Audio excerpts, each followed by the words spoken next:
dipelajari dalam mata kuliah profesi kependidikan. Nah, oke, kita masuk ke materi yang pertama adalah kompetensi guru. Nah, kompetensi guru ini merupakan kemampuan seseorang untuk melakukan kewajiban serta tanggung jawabnya secara layak, baik itu mengajar, kemudian memberikan pengetahuan, kemudian mendidik peserta didiknya.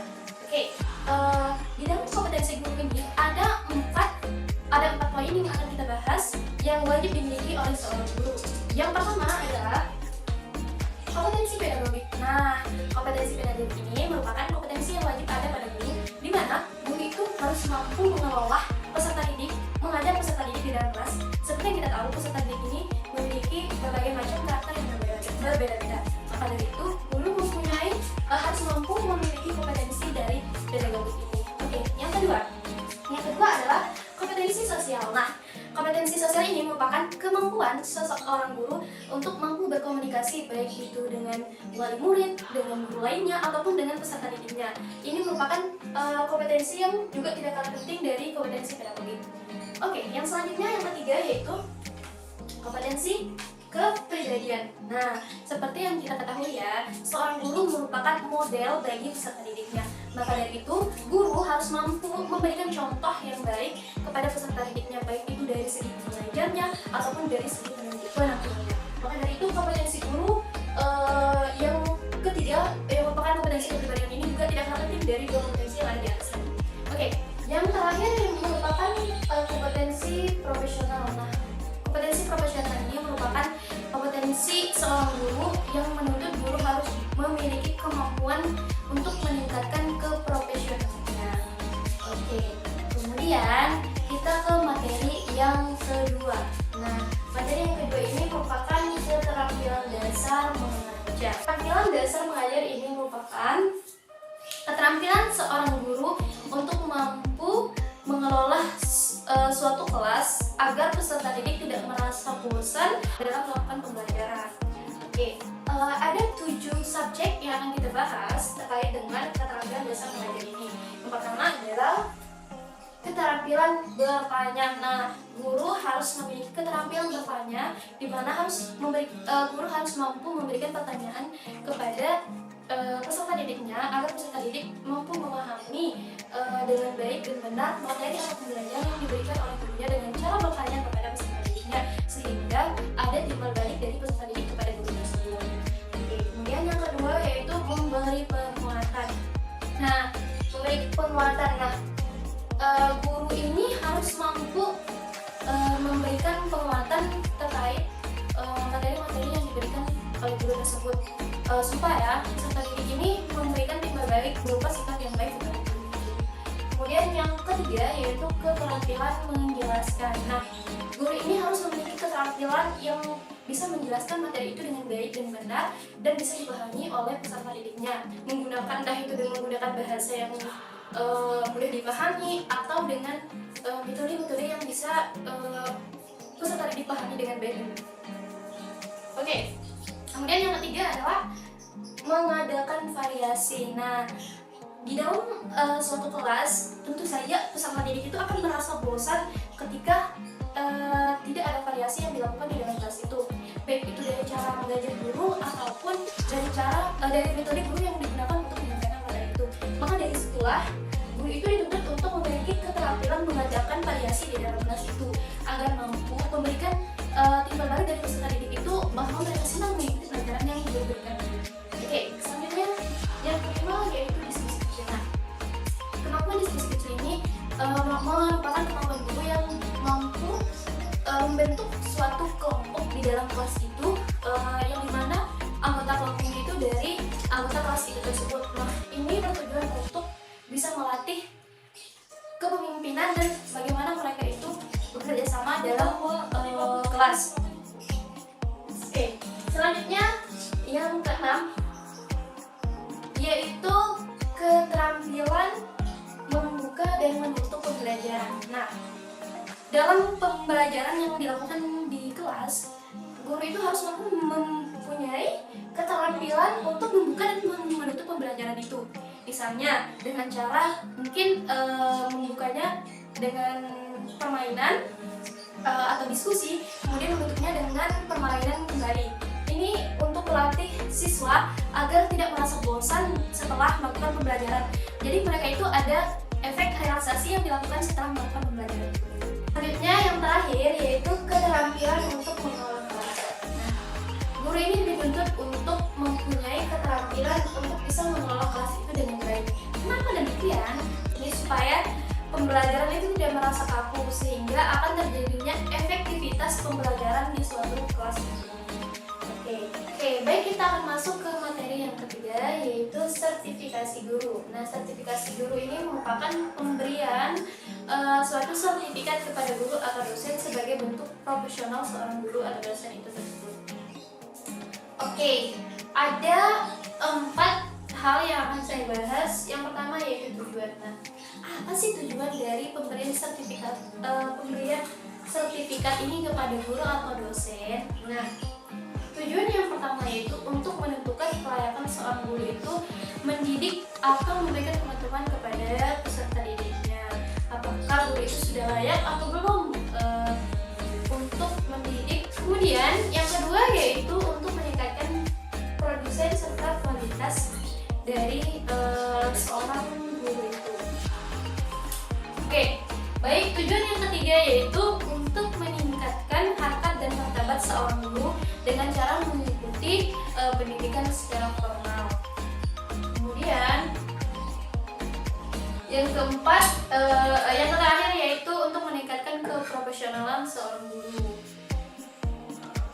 Oke teman-teman, selanjutnya saya akan bahas tentang apa saja sih persyaratan yang harus dimiliki seseorang untuk mendapatkan sertifikasi guru ini.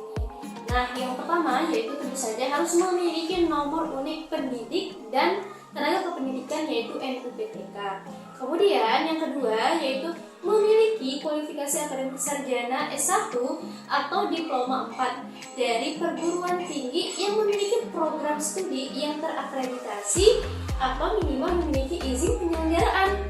Kemudian yang ketiga yaitu guru bukan PNS yang berstatus guru tetap yayasan atau guru yang mengajar pada satuan pendidikan yang diselenggarakan oleh pemerintah daerah. Kemudian yang keempat yaitu kualifikasi akademik sesuai dengan bidang studi yang dipilih. Nah, kemudian yang kelima yaitu memiliki masa kerja sebagai guru minimal 5 tahun dengan usia maksimal 58 tahun. Nah, kemudian yang keenam yaitu sehat jasmani dan rohani dibuktikan dengan surat keterangan sehat dari dokter pemerintah. Kemudian yang ketujuh ini apa sih? Nah, yang ketujuh ini merupakan tidak menggunakan obat-obatan terlarang seperti contohnya napsa ataupun obat-obatan yang lainnya. Kemudian yang kedelapan yaitu memiliki kelakuan yang baik. Itu tentu saja ya, sebagai seorang guru itu harus memiliki kelakuan yang baik. Kemudian yang terakhir ini merupakan memiliki berkas atau dokumen yang dibutuhkan. Oke. Baik, selanjutnya item yang ada di sertifikasi guru yang selanjutnya itu dasar pelaksanaan. Nah, Undang-Undang Nomor 14 Tahun 2005 tentang guru dan dosen yang disahkan pada tanggal 30 Desember tahun 2005. Pasal yang menyatakannya adalah pada pasal 8, yaitu guru wajib memiliki kualifikasi akademik, kompetensi, sertifikat pendidik, sehat jasmani dan rohani, serta memiliki kemampuan untuk mewujudkan tujuan pendidikan nasional. Pasal lainnya adalah pada pasal 11 ayat 1 yang menyebutkan bahwa sertifikat pendidik sebagaimana dalam pasal 8 diberikan kepada guru yang memenuhi persyaratan. Nah, landasan hukum lainnya itu terdapat dalam Undang-Undang Nomor 20 Tahun 2003 tentang Sistem Pendidikan Nasional dan Peraturan Menteri Pendidikan Nasional Nomor 18. Oke, kita akan masuk ke materi yang keempat. Nah, materi yang keempat ini tentang organisasi profesi guru. Nah, baik, apa sih tujuan dari organisasi profesi guru? Nah, salah satu tujuan organisasi ini adalah untuk mempertinggi kesadaran sikap, mutu, dan kegiatan profesi guru serta meningkatkan kesejahteraan guru. Sebagaimana yang dijelaskan dalam PP nomor 38 tahun 1992 dalam pasal 61, ada 5 misi dan tujuan organisasi kependidikan ini. Yang pertama yaitu meningkatkan atau mengembangkan karir. Nah, kemudian kemampuan. Yang ketiga yaitu kewenangan profesional, dan yang keempat martabat. Kemudian yang kelima adalah kesejahteraan seluruh tenaga kependidikan. Sedangkan visinya secara umum ialah untuk terwujudnya tenaga kependidikan yang profesional. Nah, oke, baik, selanjutnya ke materi yang kedua yaitu macam-macam organisasi. Nah, apa saja sih macam-macam dari organisasi profesi guru ini? Yang pertama yaitu Persatuan Guru Republik Indonesia atau PGRI. Kemudian yang kedua yaitu Musyawarah Guru Mata Pelajaran atau MGMP. Yang ketiga adalah Ikatan Sarjana Pendidikan Indonesia atau SPI. Ikatan Sarjana Pendidikan Indonesia atau ISPI. Dan kemudian yang selanjutnya yaitu Ikatan Guru Indonesia atau IGI. Nah, selanjutnya yaitu kelompok kerja guru atau KKG. Kita langsung ke fungsi organisasi profesi guru ini. Untuk fungsi yang pertama yaitu sebagai pemersatu. Dan yang kedua adalah fungsi peningkatan kemampuan. Baik teman-teman, kita langsung ke materi yang kelima yaitu supervisi pendidikan. Kita akan mengambil dari pendapat salah satu ahli yaitu menurut Purwanto 1987 tentang supervisi. Nah, supervisi ini merupakan kegiatan pelatihan terencana yang tujuannya membantu guru dan sifat sekolah melakukan pekerjaan secara efektif. Nah, ada 4 yang akan saya jelaskan. Yang pertama yaitu tujuan dan sasaran dari supervisi pendidikan. Yang pertama yaitu tentu saja untuk meningkatkan kualitas pengajaran. Salah satu tujuan utama supervisi pendidikan ini meningkatkan kualitas pengajaran di kelas melalui observasi, evaluasi, dan kembali kepada guru oleh murid. Kemudian yang kedua yaitu meningkatkan pencapaian siswa. Kemudian yang ketiga yaitu pengembangan profesional guru. Yang selanjutnya yaitu peningkatan kurikulum dan pembelajaran. Apa saja sih fungsi-fungsi dari supervisi pendidikan? Yang pertama yaitu mengkoordinasi semua usaha sekolah. Kemudian yang kedua yaitu melengkapi kepemimpinan sekolah. Yang ketiga, memperluas pengalaman guru. Yang keempat, menstimulasi usaha-usaha sekolah yang kreatif. Baik, selanjutnya materi tentang teknik-teknik. Nah, apa saja sih teknik-teknik dari supervisi pendidikan ini? Yang pertama ada teknik supervisi individual. Nah, teknik supervisi individual ini pelaksanaan supervisi yang diberikan kepada guru yang mempunyai masalah khusus dan tertentu yang bersifat perorangan.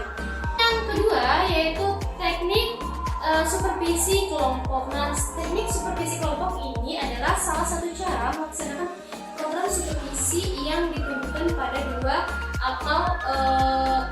orang atau lebih. Oke, baik teman-teman, selanjutnya kita akan ke materi yang terakhir yaitu kualifikasi dan pembinaan guru. Ada 4 submateri yang akan saya bahas. Yang pertama yaitu kegiatan belajar mengajar. Kegiatan belajar mengajar ini di mana guru dalam melangsungkan kegiatan belajar mengajar adalah kompetensi guru yang merupakan kualifikasi yang harus dipenuhi guru dalam mengajar. Kemudian yang kedua ada kualifikasi akademik. Nah, kualifikasi akademik ini yang dimana berdasarkan standar pendidik dalam Peraturan Pemerintah Nomor 19 Tahun 2005 disebutkan bahwa pendidik harus memiliki kualifikasi akademik berdasarkan standar pendidik dalam Peraturan Pemerintah Nomor 19 Tahun 2005. Oke, baik, yang selanjutnya ada pembinaan guru. Nah, pembinaan guru ini bertujuan untuk meningkatkan kemampuan profesional guru melalui berbagai pemberian bantuan terutama pelayanan pada guru. Oke teman-teman, itu tadi materi yang saya sampaikan. Sekian dari saya. Terima kasih. Wassalamualaikum warahmatullahi wabarakatuh. Sampai jumpa di materi selanjutnya. Dah.